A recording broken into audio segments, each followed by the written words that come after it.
Okay.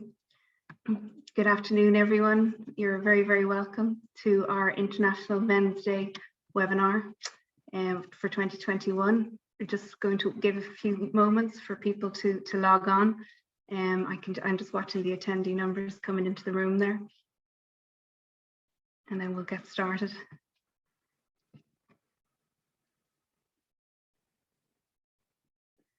It's going up. Great. Steady that there now, great. Good afternoon, everyone. A very warm welcome and thank you for joining us to mark International Men's Day 2021 here in Ireland. I'm Katrina Bentley and I'm the Chief Exec with Men's Aid. It's wonderful to see so many people registering far and wide, both across Ireland and across the globe. You're joining us here from Men's Aid, our head office. We're based in Navan in County Meath. This webinar is being recorded also, and so that it can be shared afterwards.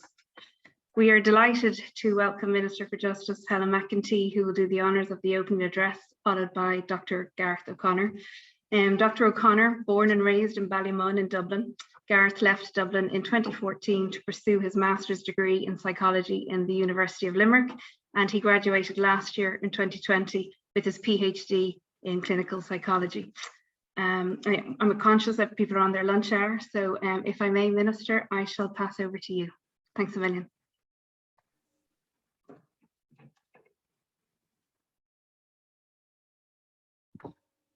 I'm unmuted, am I? Great, brilliant. Look, thanks so much, Katrina, Dr. O'Connor, and everyone who's joined with us for this afternoon. It's an absolute pleasure to join you for International Men's Day, first and foremost, but in particular for such an important event and a particular topic.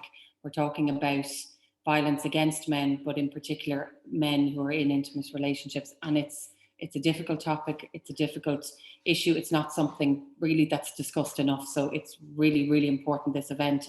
It's really important that we're having this conversation.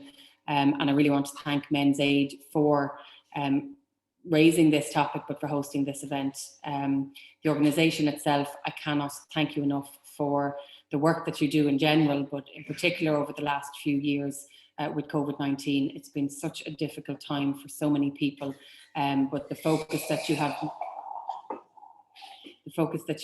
put on this particular issue and the support that you've provided to people who are in such difficult circumstances really is absolutely fantastic.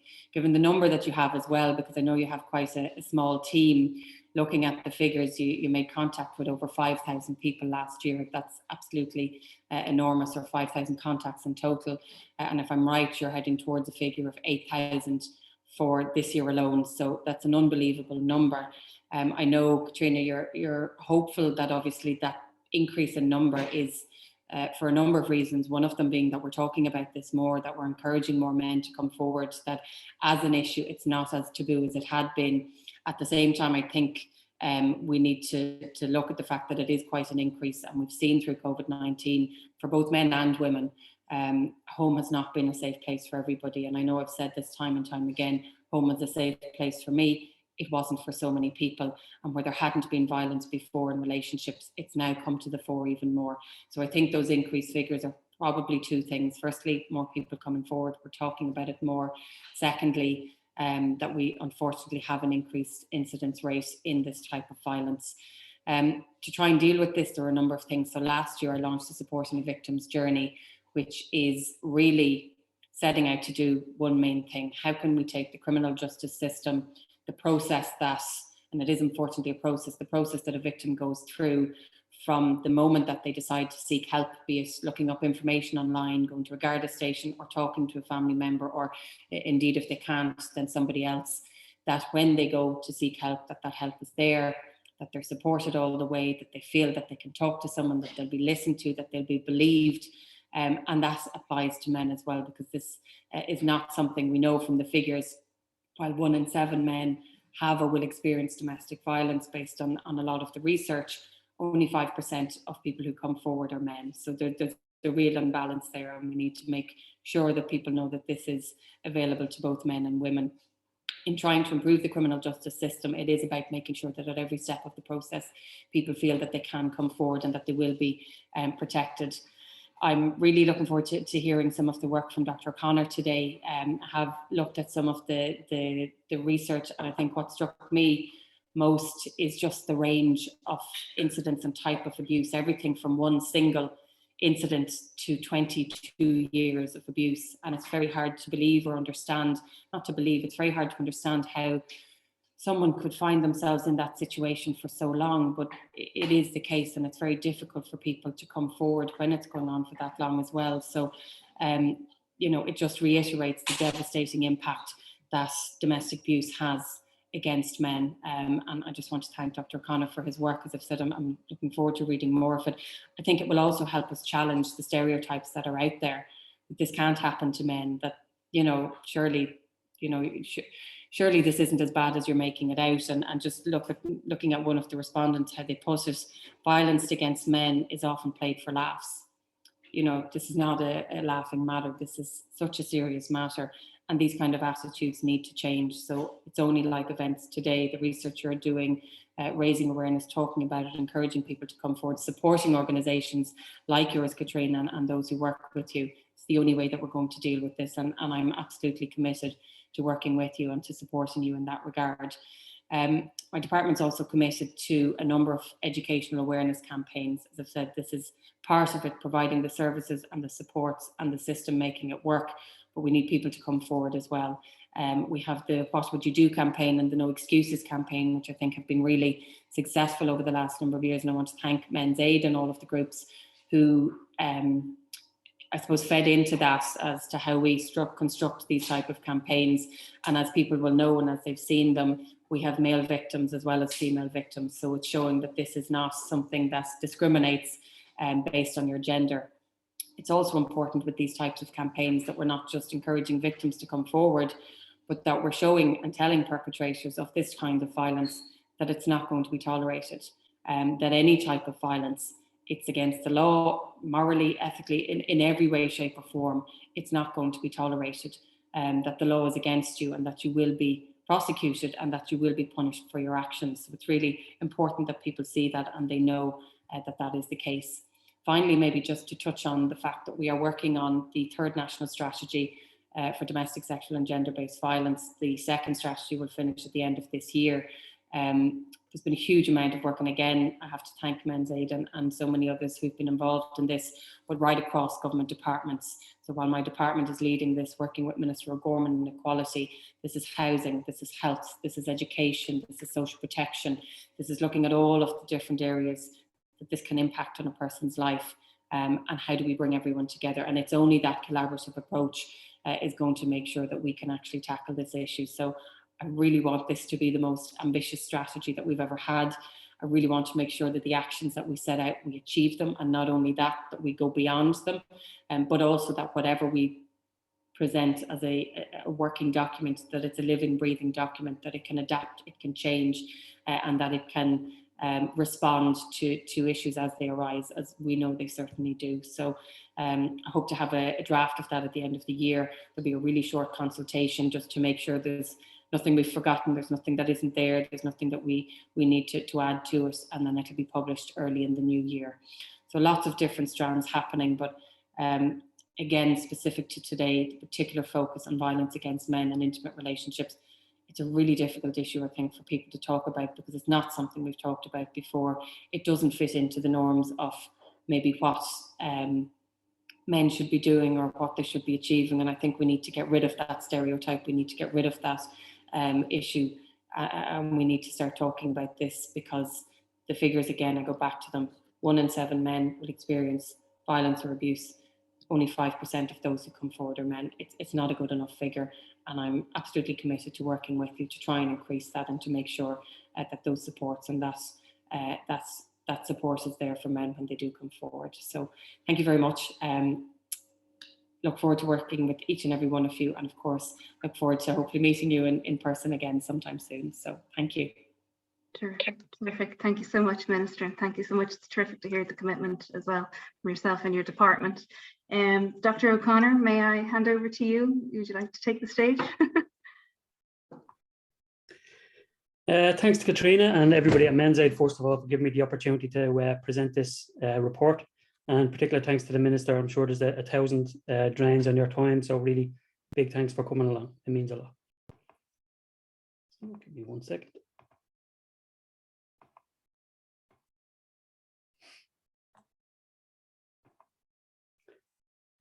This was a frog in a saucepan affair. She was loving, kind, and then slowly turned up the heat. The final incident, she turned up at 1 a.m, drunk, demanded sex, fell asleep, and then started beating on me at 3 a.m. I was asleep.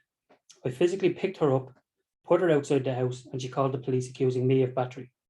Thankfully, I had other people in the house. She did not know this, and they told the police the true events. This presentation is called Human Stories of Pain, Suffering, Shame, and Mockery, Men's Experience of Intimate Partner Violence. My name is Dr. Garrett O'Connor. If I ever happen to meet you in real life, you can call me Gary. If you call me Dr. O'Connor, I probably won't know who you're talking to, so probably don't do that. This presentation is derived from my PhD dissertation with the slightly less provocative title of Male Victims of Intimate Partner Violence, a Mixed Methods Exploration. This dissertation was conducted as part of my PhD in clinical psychology and supervised by Dr. Sharon Houghton. So before I go any further, again, I want to thank Katrina, I want to thank the Minister, but more than anything, I want to thank everybody who has shown up. This presentation, it won't be pleasant. That's the simple truth of the matter. It's not a pleasant subject, but it will be eye-opening. So I hope you enjoy. In terms of an agenda, at first I want to discuss what brought me to study IPV. I want to talk about some of the statistics on the phenomenon, both internationally and here in Ireland. I want to talk about the 4 main types of IPV that I studied. I'll briefly go over the research question. I will address the methodology, but not in too much detail. It's important to know that although the aim of this presentation is to give these men their voices and have their voices heard, this was an academically rigorous investigation. And so I'll just briefly go over the methodology. The results section will combine some statistics, but it will mostly be quotes directly taken from the respondents. These quotes are written verbatim, so any spelling errors, any grammatical errors, they're all taken verbatim. I haven't altered them, I haven't tempered them, I haven't edited them in any way, shape, or form. Then I'll have a brief take-home message before opening it up for a Q&A. So, why IPV? Why did I study this subject? My original thesis plan was to study male depressive syndrome. Unfortunately, that kind of fell through. I was relying on just access to a sample that I couldn't get my hands on. So, but along the way, I had encountered a book called the Palgrave Handbook for Male Psychology and Mental Health. Now, I don't know the people involved in producing that book. I don't know anything about them. But what I can tell you is that it's the single best book on male mental health that I've ever read. It's non-judgmental, without mollycoddling men either. While reading that book, I came across chapter 7, I think it's chapter 7, called Male Victims of Intimate Partner Violence, a Challenge to the Gendered Paradigm. That was written by Deborah Powney and Nicola Graham-Keevan. Now, that chapter came as a bolt out of the blue for me. I knew nothing about this subject. I had a vague peripheral awareness that domestic abuse was an issue, or abuse of men in intimate relationships was an issue. I had no idea of the statistics. I didn't know what the gendered paradigm was. I had never heard of it. Briefly to synopsize, the gendered paradigm is the prevailing theory that domestic abuse or intimate partner violence is almost exclusively perpetrated by males on females. And it's a gendered phenomenon, and it is predicated on power and control. You may have heard something about that kind of thing in the past. So this, I was, I suppose, blissfully unaware, blissfully ignorant about this theory that only men could be abusers. And I was most certainly blissfully unaware of the prevalence of female on male abuse. So this really challenged me, and I wanted to investigate further. So before I go any further, I wanted to ask yourself, what's the first thing that comes to mind when you think of intimate partner violence?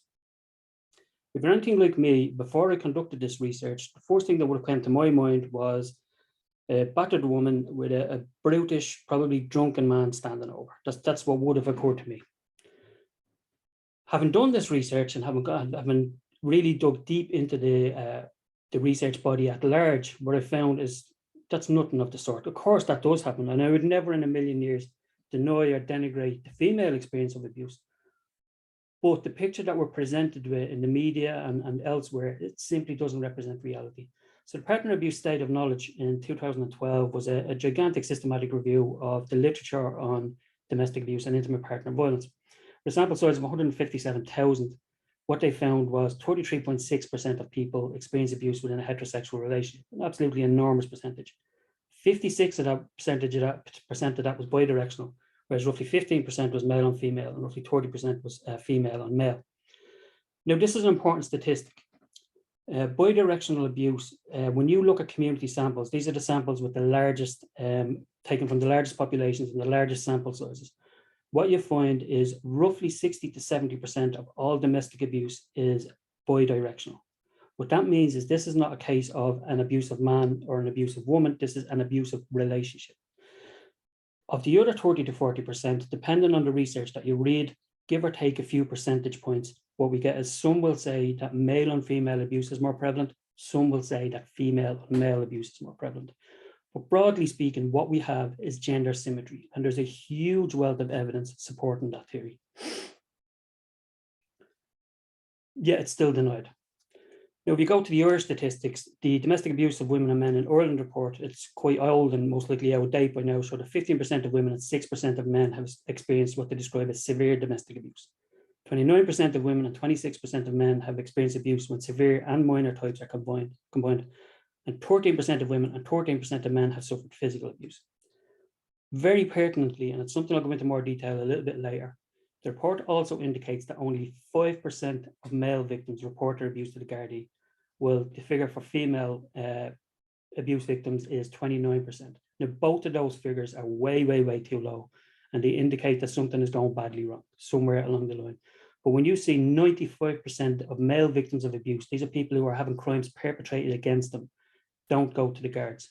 I think that number is astronomical.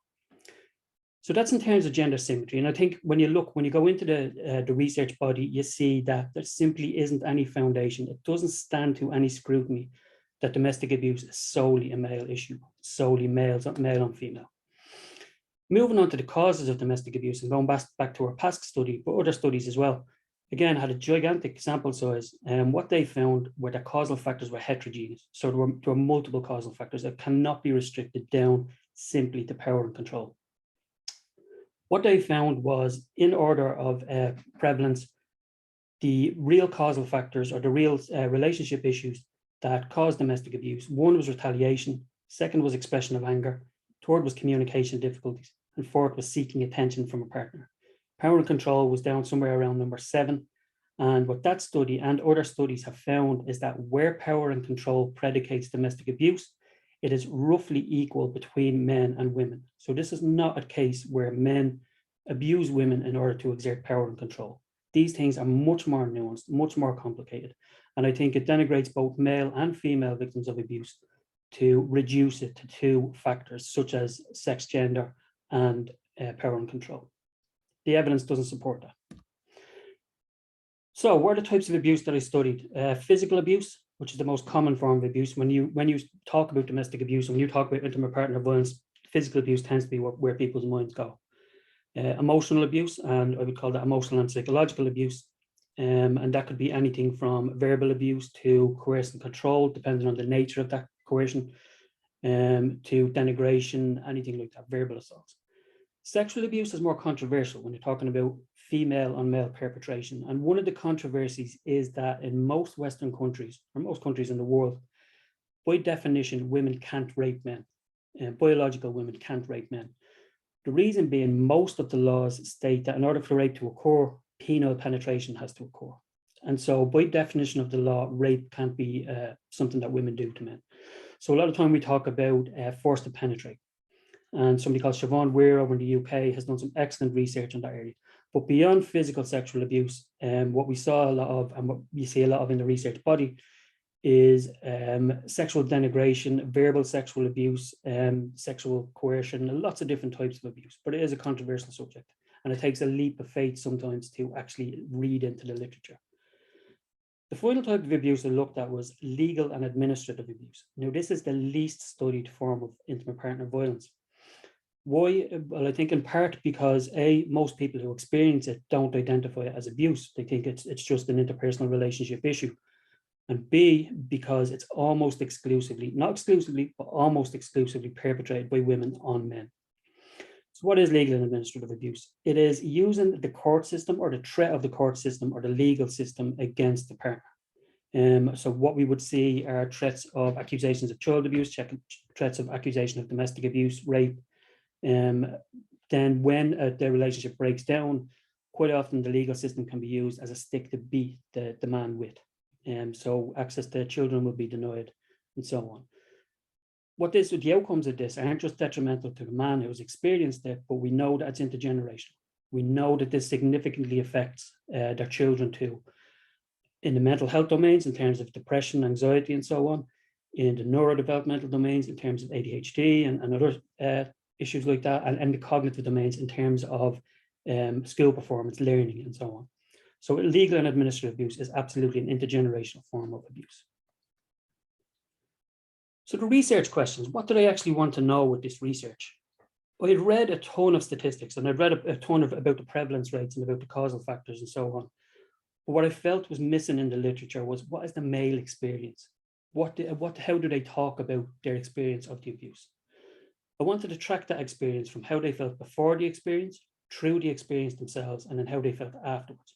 And then I wanted to ask them, okay, if you could give a message, if I gave you a forum to talk to men, particularly young men, about abuse, what would you say? So that was really what I wanted to achieve with this piece of research. The methodology was a mixed methods analysis. I used online questionnaires which are fully and irrevocably anonymized. Now that was absolutely essential. I would not have gotten buy-in without that anonymity. Although some men did contact me afterwards and want to carry on the conversation. Statistical data analysis were done through SPSS, and then the qualitative data were analyzed with template analysis. It was an iterative process. So as I went on, these templates shifted and changed, and as I collated all of the data together at the point of analysis, I merged them with the statistics. Moving on to the results, I'm not a believer in trigger warnings. I think the psychological literature as well would support me on that. I think they're counterproductive. I think if something horrifies you to that degree, assuming the absence of trauma, I think it's important to confront it. But what I will say is that the following results, for the most part, is going to consist of direct quotes from these men. This is their story. This is their experience. And I want you to bear that in mind. So although it's going to be challenging, I want you to stick at it if you can. So, here's the sample characteristics. The age were broadly spread between 18 and well above 61. And I had one man who was 78 and another man who, I think he was 81. He actually requested a hard copy of the questionnaire and posted it in. But it shows the effort he went to have his point put across. So a very broad spectrum of ages. I intentionally had the cutoff point at 18 because I just feel that the adult experience is different from the adolescent experience. And I would love to go back and do more research on the adolescent experience, because some of the research indicates that intimate partner violence may actually be more prevalent among adolescents than it is in adults. And so I'd love to go back and study that, but that wasn't the aim of this piece of research. In terms of country, the overwhelming majority were from the Republic, followed by England, Scotland, Northern Ireland, and then Wales. So there's a nice spread in terms of age and in terms of nationality. What were their preconceptions about abuse? Now, I asked you earlier what your preconceptions were. What was the first thing that came to your mind? And I talked about mine. First thing that used to come to my mind was a battered woman. I wanted to know if these men felt the same. So one individual said, I watched my mom get beaten up every day when I was a child.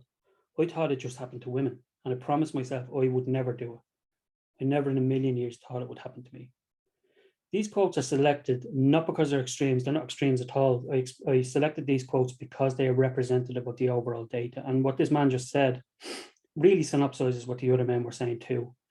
They never thought that it could happen to them. They were so busy focused, particularly those who had experience of abuse, they were so focused on not being abusers that the fact that they were being abused often just slipped through.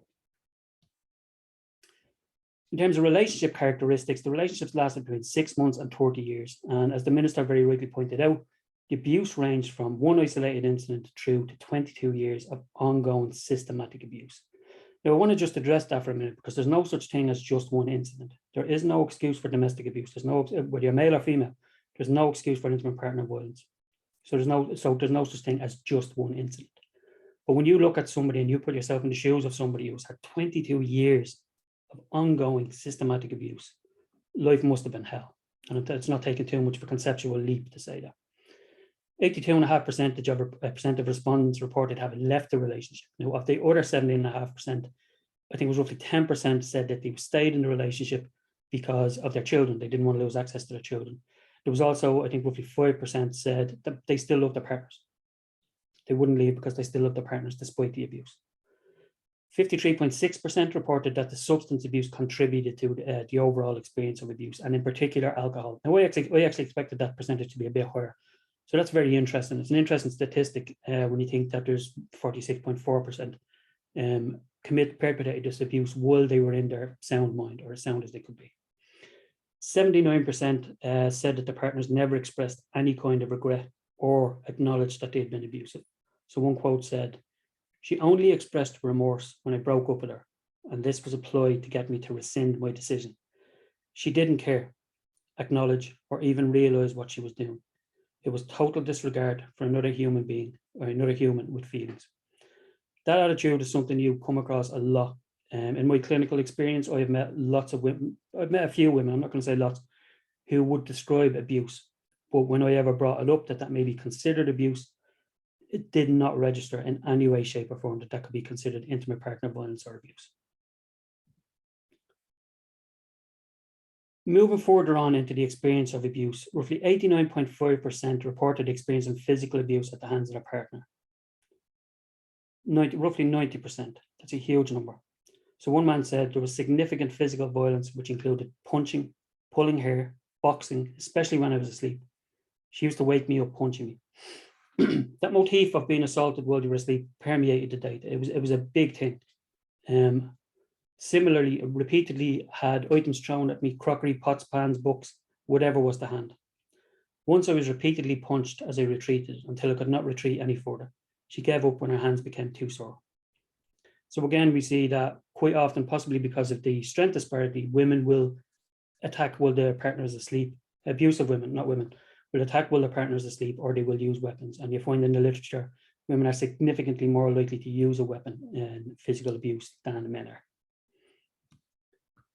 In terms of the emotional abuse, 94.7%, so this is by far the highest number, reported experience in psychological or emotional abuse at the hands of their female partner. These included gaslighting, verbal abuse, and control and manipulation. One man very eloquently put it, "To be honest, this is too long to list, but the emotional psychological assault was the worst. Freezing me out, breaking up with me in order to get me to behave how she wanted, gaslighting, not allowed to have a social life or friends. She was constantly paranoid, kid games, etc. Really damaging stuff, and had a massive impact on my mental health. And actually, I can trace the onset of my depression to these events and being in a relationship with her." Now, when we're talking about things like gaslighting, control, manipulation, when you read through that passage, it's heartbreaking, it's genuinely heartbreaking. But the thing that sticks out for me more than anything else is the fact that he capitalized the H in her. That's something that you would usually reserve when you're referring to God. I've never seen that used in any other context. And maybe it's a Freudian in me, I don't know, but I don't believe that that's a coincidence. So we capitalized the H in her. In terms of sexual abuse, 45.6% reported experiencing sexual abuse of one kind or another, and 58% said, "I'm not sure," which is an interesting thing to say.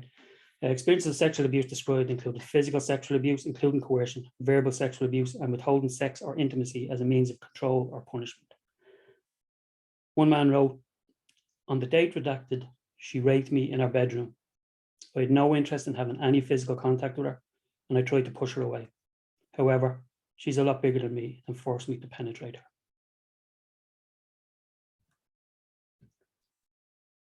Experience of abuse in terms of legal and administrative abuse, roughly 70% reported that they'd experienced this type of abuse, and 5.4% said they weren't sure.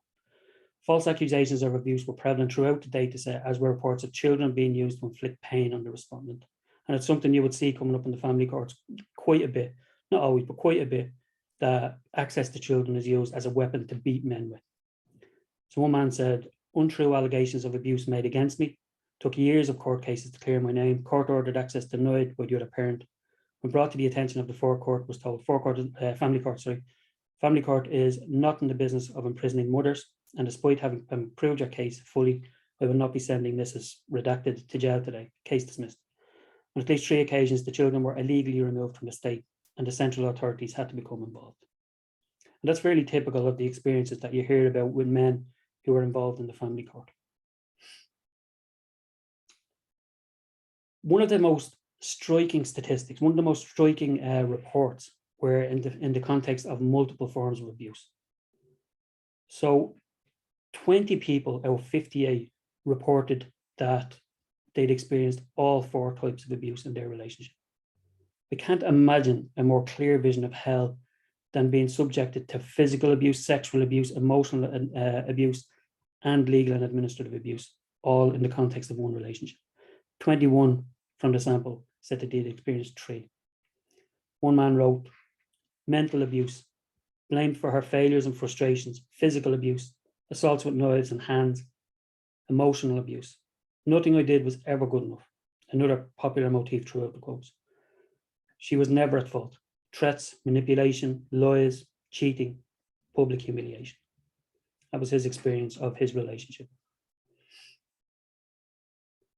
Were there any witnesses? People seen the verbal cutting jokes at my expense and physical in terms of slaps, abuse and nights out. They would laugh, telling me not to step out of line, and what did I do now? Some said I deserved it. Those of you who are watching this out there, I wanted to ask yourself, and I asked myself this question, and I wasn't very proud of myself with the answer. Have you ever seen anything like that happen, and how did you react? I know, going back, way back, I've seen it and I absolutely laughed. I laughed it off because you see so much of this kind of thing on the TV and comedy shows. It's just something you would laugh off. But that's domestic abuse. It's never excusable. It's not funny. It's abuse.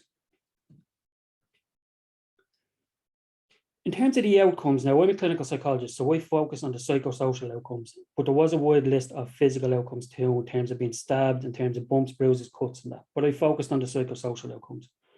So in terms of the view of society, one man said, yes, definitely. I'm less trusting. I feel less safe and secure.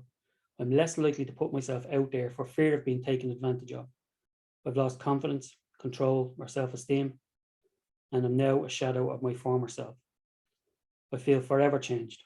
I feel I lived in quite a safe and balanced life where people loved and took care of each other, where you support and cherish your loved ones. I guess I was just very lucky but naive. I now know that how much you love, give, share, or support someone, that doesn't mean they will do that in return. They see weakness and will take advantage of it. And that sounds to me like a traumatized individual. His model of the world has been irreparably changed by his experience of abuse. So changing worldview was one of the outcomes that you would see. Again, I'm a clinical psychologist, so I focused as well on psychological outcomes. In terms of depression and anxiety, one man said, I was slapped a number of times. I was 20 at the time. It really damaged me. And that was only the physical aspect. The psychological was far worse. I still suffer from depression and anxiety 10 years later. That was after what looks like one episode of being slapped a number of times. Paranoia, hypervigilance, and other kind of trauma symptoms. One man wrote, spent a good few months literally looking over my shoulder, out the window, etc., to see if I'd been followed. Other men will have discussed things like constantly being in fear of accusations of child abuse or domestic abuse themselves. It was something that just hung around for a long time after the relationship had ended. Shame was prevalent throughout. And one man wrote, afraid, ashamed, embarrassed, belittled, confused. Why? Why would somebody do this?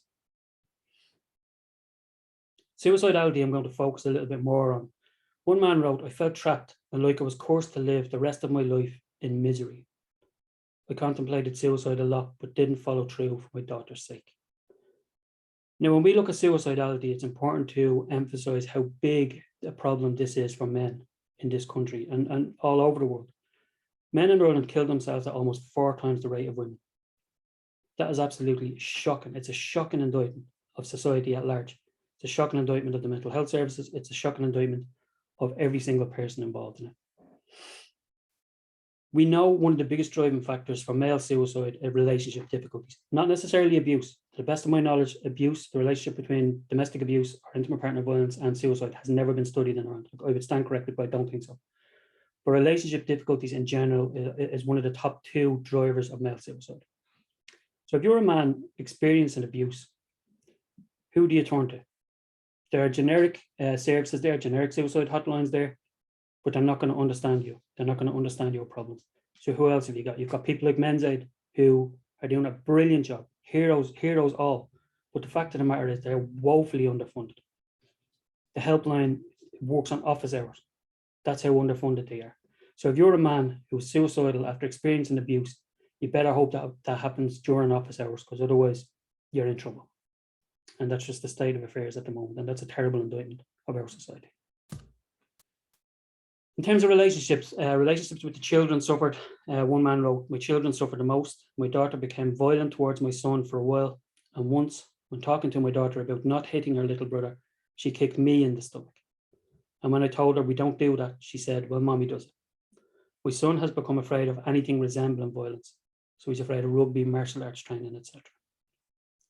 In terms of romantic relationships, one man wrote, she eventually moved out, and then we went through a few years of stress in many ways. In the courts, with extended family and friends getting involved. I lost friends and it took a lot out of me. My work suffered. My health suffered. I find it hard to have a relationship with a woman now, as I'm afraid it could happen again." And this was something that absolutely permeated the data. We know that loneliness is one of the biggest killers in the world. The World Health Organization has declared loneliness a public health crisis. And yet we have these men who, because of their experience of abuse, can't commit to a relationship again because they're afraid it will happen again. In terms of relationship with their family, one man wrote, "The abuse continued after we split. She told everybody, my family, my employers, that I was abusive to her. I lost work, friends, and family members." Help seeking is one of the most difficult subjects to confront when it comes to domestic abuse, and particularly the male experience of domestic abuse, because there's so many factors affecting it. We know men do not, in general, seek help. 5% of men brought up their abuse with the guards. That is absolutely shocking. It's a crisis. So in terms of help seeking with formal authorities, the experiences weren't good on the whole. One man said, "Yes, I tried with the police and they refused to assist unless I was the aggressor, at which point I would be arrested. They handed her a pamphlet on domestic abuse for women. They sent me to a DV liaison officer who then spent an hour trying to convince me I was the perpetrator. Refused to watch the video, and when I left told me, we'll be watching you. The courts, when deciding on child custody, initially tried to place me as the abuser and refused to watch the videos until the au pair, who was my primary witness, spoke about what she saw. I tried a few helplines, but they were more interested in accusing me of being the abuser and demanding to get in contact with my ex to see if she was okay." There's so much ignorance and stigma around male victims of abuse. I'm not surprised to read any of that. And that, again, was representative of the data set as a whole. In those kind of circumstances, it's no wonder that so few men go for formal help from the legal authorities. In terms of formal help from mental health workers, in case those people in law think I'm picking on them, psychologists do not fare any better, I can assure you. One man wrote, "Yes, I've been through a few psychologists who would not recognize the abuse, both in marriage counselling before the divorce and after as a one-to-one. All very supportive of my ex and would never address or even acknowledge the abuse. I'm currently seeing a psychologist who has been treating my children as she is aware, but even she admitted she struggles to reconcile how I, quote, allowed it to happen, unquote. But she has done some research has become very supportive." As a clinical psychologist, I'm going to focus on this just a little bit. And what I would ask my colleagues in the mental health professions out there who are watching, and I hope there's lots, ask yourself, when was the last time you asked a male client if he had experienced abuse in the home? Genuinely ask yourself that. Now, ask yourself, when's the last time you asked a female client if she had experienced abuse in the home? I'm going to go out on a limb and say that there's probably a big gap between those two. There's probably a big disparity. So I think as mental health professionals, I think we need to do a significant amount of reflection, because we aren't serving these male clients. And when they do tell us that they're being abused, how do we address it? Do we believe them? Do our guards and our defenses go up? We need to do a lot of work. In terms of informal supports from friends and family, the majority had spoken to friends and family about their experience. More people had spoken to friends and family in an informal setting than had gone for formal help. Results were ambivalent. One man said, yes, only a few. Oh, how did you get yourself into this mess? Wow, how could you throw her out? It was your choice to get involved with her. I think I've been labelled the bad guy. So his experience was very poor. On the other hand, one man said, yes, eventually, my parents were scared that there might be an allegation of rape or assault used against me. I felt terrified before, terrified during, and terrified after. I didn't realise how badly I was psychologically until I was finally away from her and safe with my family. It was like I'd been underwater, deep underwater with the pressure of diving deep, surrounded and permeated with negativity. And then I came out into the air. I was surprised how supportive my friends were. My friends didn't really have any experience, but they listened and supported me. For those men out there who are watching this who may be experiencing abuse, what I would recommend is take the risk. Talk to somebody.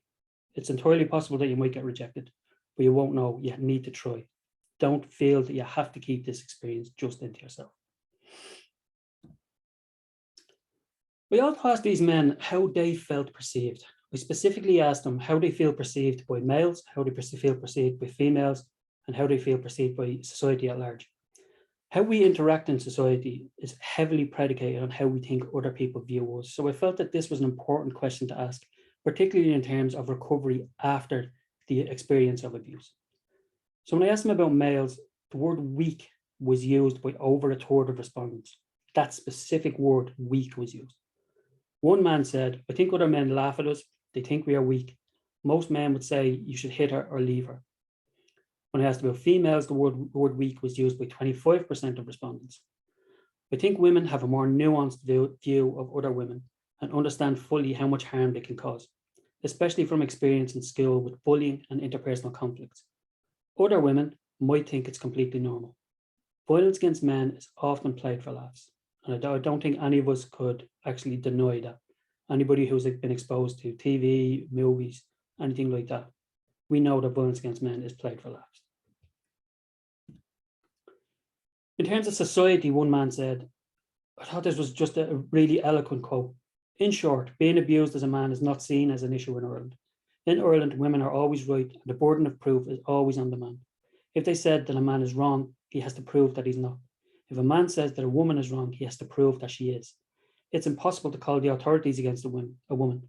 The Garda told me that if I press charges, they would have to arrest me because if she did something to you, you must have done something wrong first. Judges and the whole court system are biased as well. In court, the man is always wrong. Don't expect help from anyone, ever, in Ireland, as you will always be seen as the abusive, violent man who just got what he deserved. Now, I want to remind everybody watching this that this is this man's perception. I'm not saying that that's necessarily the reality, but that's his perception of reality. And again, that was representative of the data set at large. And once again, we have to go back to, if you were a man experiencing abuse and that's how you felt judged by society, would you go looking for help? I know I wouldn't. So I asked these guys to give me a message for men. If they had a forum, what would they say to men about abuse? And there were lots of answers of varying degrees. One man said, and I thought it was a very good quote, very representative quote, the very second you notice your partner trying to perform any kind of emotional, psychological, financial, sexual, or violent manipulation of you, turn on your heel and walk away. No second chances, no forgiveness. Somewhere out there is a woman who will love you and look after you. And I think if I were to give a message to men out there who are being abused or have been abused, that's the message. I would love to be that eloquent that I could give that message to them. There is somebody out there. You don't have to put up with this type of abuse. One of the barriers to leaving an abusive household, whether you're a man or a woman, is fear of loneliness. But know that there is someone out there that will be better for you. Or worst case scenario, even if there isn't, being alone is better than being in an abusive relationship. So I'm almost finished this talk, but what I would like to finish with is just a kind of a take-home message. What I would like to say is that these men are screaming at us. They're screaming in pain, they're screaming in suffering. They don't believe society cares. They believe that they are being mocked, they're being shamed, they're being laughed at, they're not being believed, they're being victim blamed. As a society, we have to ask, are we going to prove them wrong? Are we going to hear those calls? Are we going to hear those screams in pain and respond to them? Or are we going to continue to ignore them and in doing so, prove them right? I think we're at an inflection point in that regard. And the reason is we have to recognize that intimate partner violence is not a gendered issue. Intimate partner violence is something that affects both men and women. But so long as we deny the experiences of men, so long as we refuse to hear their calls for help, we're denying their humanity. With that, I'd like to finish the talk, and I'd like to thank everybody who tuned in. I'm sure most of you are on your lunch break, so really, really thanks. It's an important issue, and I hope I've opened your eyes to a few things. So with that, I'd like to hand over to Katrina for the Q&A.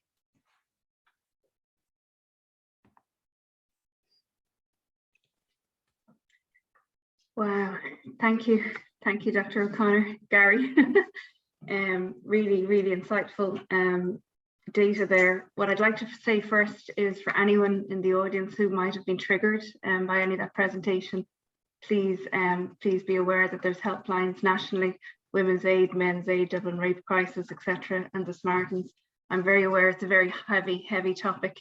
And if you are triggered at all, there is always help at the end of the phone. So please don't stay silent.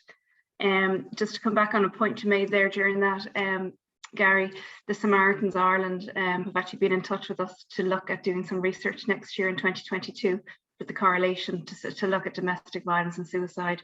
So I've started a conversation with the CEO, Niall Mulligan there. So we've just started those chats. So that'll be interesting for 2022. There's a couple of key things I suppose I'm taking from it, and there's a lot of questions in the Q&A, which I'll have a quick look at in a second. You mentioned there the lack of the reporting is a huge concern, only 5%, and I appreciate that was COSC research from 2005. Yeah. But we also don't hear the man going to report to the Gardaí. What do you think we could do, Men's Aid, with our colleagues supporting on Garda Síochána? What could we do to increase that 5%? What do you think? Honestly, education is where it comes down to. I know, speaking from my personal experience, is that it was only when I was exposed to the actual figures, and then more importantly, exposed to the genuine stories of these men, that I really understood how big a problem this was and how serious a problem this is. It's not just a case of a little woman slapping a man, you know what I mean? It's a serious abuse. So education for the guards. The more that the men see that the guards are willing to listen to their story, the more encouraged they will be to come forward. As well as that, I don't think it's just in terms of the guards. I think education at large, the more we reduce this stigma, the more men will feel confident to come to the guards. Then the guards will see that this is a bigger problem, and they will take more of an initiative to address it. So we think it's a societal problem. It's not just a problem with the guards. It's an internal problem with the men as well, that they feel that they can't go and ask for help. We know men in general are very poor at asking for help. Just, 100 years of research on that.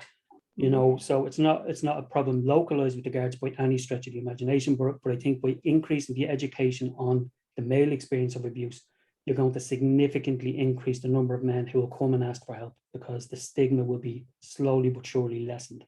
And then, like I said, as that happens, as that increases, the guards will develop a better understanding of it on their own part. But I think from the guards' perspective, linking up with the likes of yourselves and get a better understanding, because we can't sit back and wait either. You know what I mean? For society to change, I think it'll be too late for a lot of men, frankly speaking, if we do that. So for the guards, I think linking up with the likes of yourselves, who can educate them and who can teach them about what to look for, because male victims of abuse may not present, and likely won't present, in the same way as female victims of abuse. And if you have that kind of stereotyped view of what abuse looks like, you're going to miss the signs. We have excellent relationship with Garda Síochána, both in the DPSU in Harcourt Square and across the road here in Navan as well, and also Assistant Guard Commissioner Emery Cagney has been terrifically supportive. But I suppose we're just very conscious to see how could we improve that figure.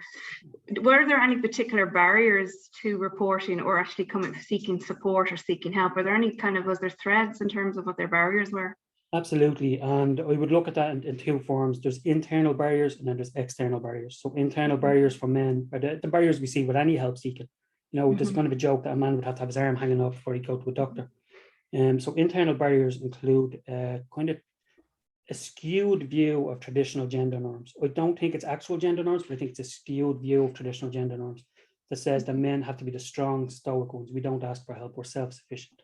So I think the view that men have of themselves, I think is very important.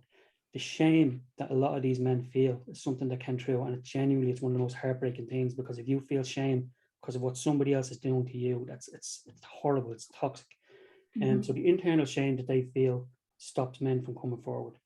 Then the external barriers, honestly, where do you start? Who do they go to? Genuinely, who do they go to? I know there's Men's Aid, and you're doing a brilliant job. Heroes, genuinely, every one of you, you're doing a brilliant job. You have such limited resources. Yeah. Who can these men actually turn to? The reality is, and I saw this, I worked a little bit on Connecting for Life a few years ago as well. It's all very well signposting services, but if the services aren't there, what are you doing? You know what I mean? How are these men going to be helped?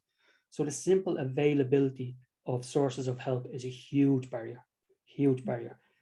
Then when they go and they ask for help, what they see is a system that's specifically designed for women that simply isn't designed for them. And they're very aware of that. And a lot of the men reported feeling when they went, particularly when they went for emotional support, they were really treated like the perpetrator and not the victim. It was kind of with a nod and a wink, well, what did you do to deserve it? You know, that's what a lot of the men said. So there are internal barriers, there are external barriers. Some of them are more easy to address than others. And in terms of language, because I'm picking up on some language, do you think the men saw themselves as victims? Were they using that language with you? What kind of language were they using? No, the term victim really wasn't used that much. And when it was othered. It was referring to like a state of victimhood and not themselves. So men do not like to be referred to as victims because it's such a challenge to their male sensibility that it kind of adds, it pulls shame and humiliation upon shame and humiliation. So it's seen as being a kind of a weakness. So a lot of men would use terms like survivor, for example. And that's actually, I ended up using that phrase, the specific phrase, survivor of abuse, in the piece of work, because that's what they were. They through their resilience and through their strength, they managed to get through this process. And then they had the courage to come forward and tell their stories, despite the genuine risk to them in telling their stories, although it was anonymized.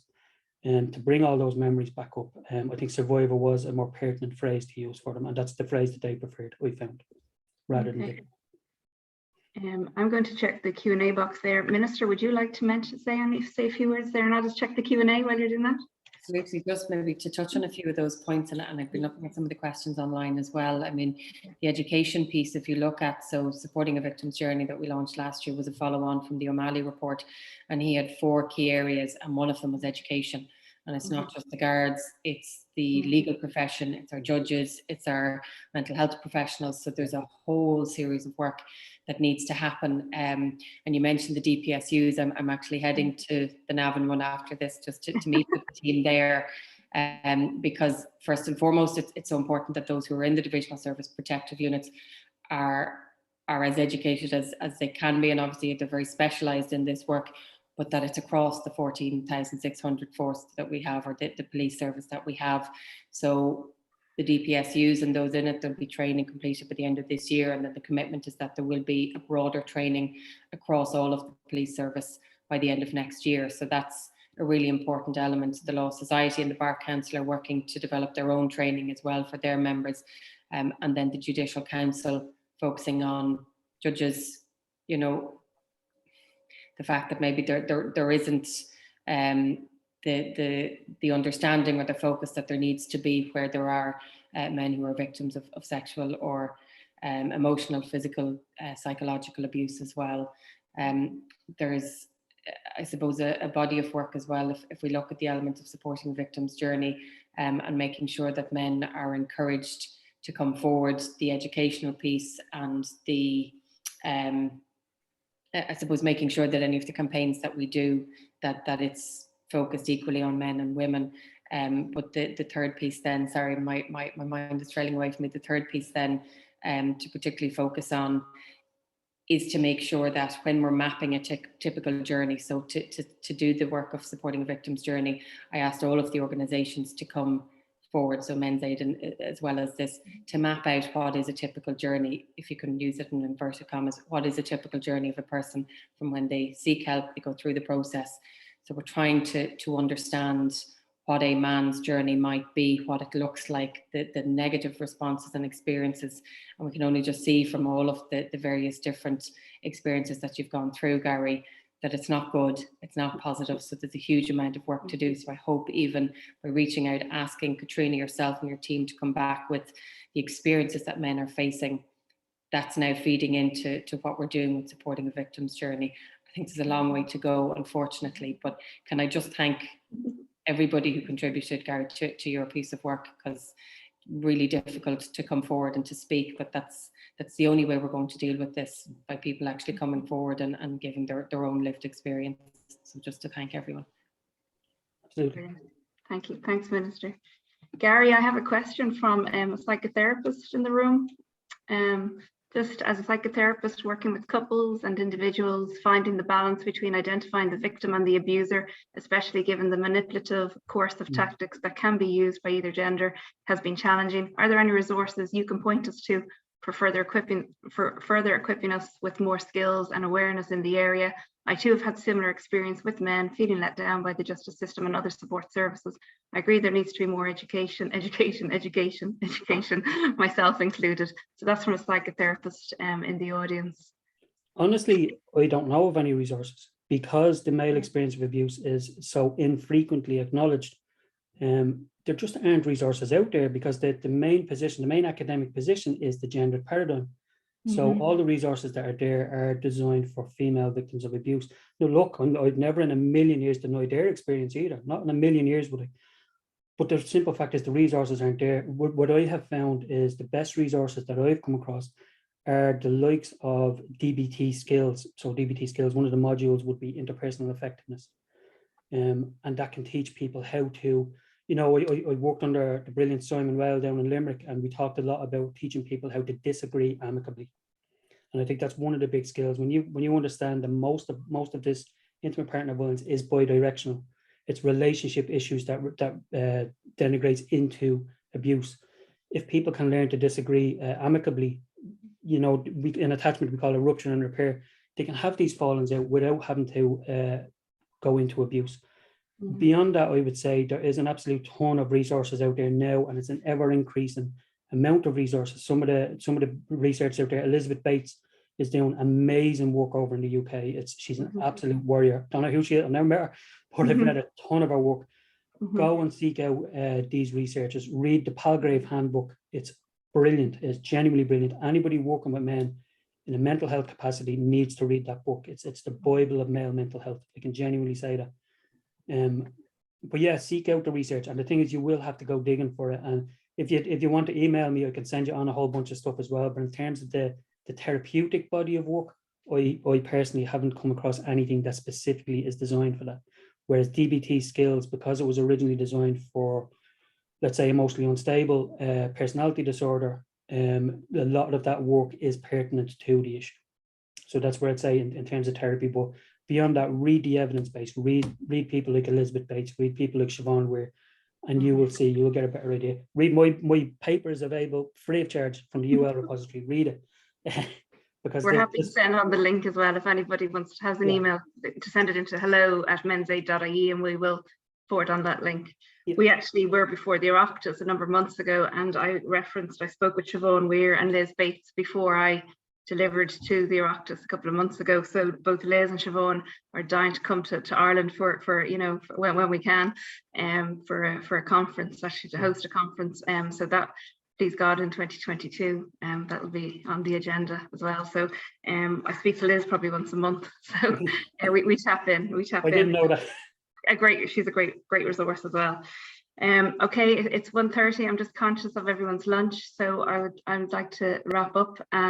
Just want to again sincerely just want to say a huge thank you to everyone for dialing in. There was over 120 participants today, so that's incredible. Thank you, Minister, for your time. Really appreciate it. Appreciate how busy you are, and to Gary as well for your time today, to hear directly from a clinical psychologist, working on the ground. Your evidence was incredible, and the real life stories. So thank you. Minister, would you like to say? I'm sorry, putting across. I see a comment from the Sligo lead from DPSU, so just to say that I'm going to come back on that. I just want to acknowledge that I did see a comment that was made there, and I'm going to follow up on that. Okay, brilliant. Thanks for everyone. Thank you, everyone. Just a reminder, the hashtag today is International Men's Day. And I suppose the main message is that you're not alone, and there is helplines here, and there are people here who want to support you. We do care. And if we can facilitate with any conversations or training, etc., we're at the end of the telephone as well. Thanks a million, everyone, and have a lovely weekend. Cheerio.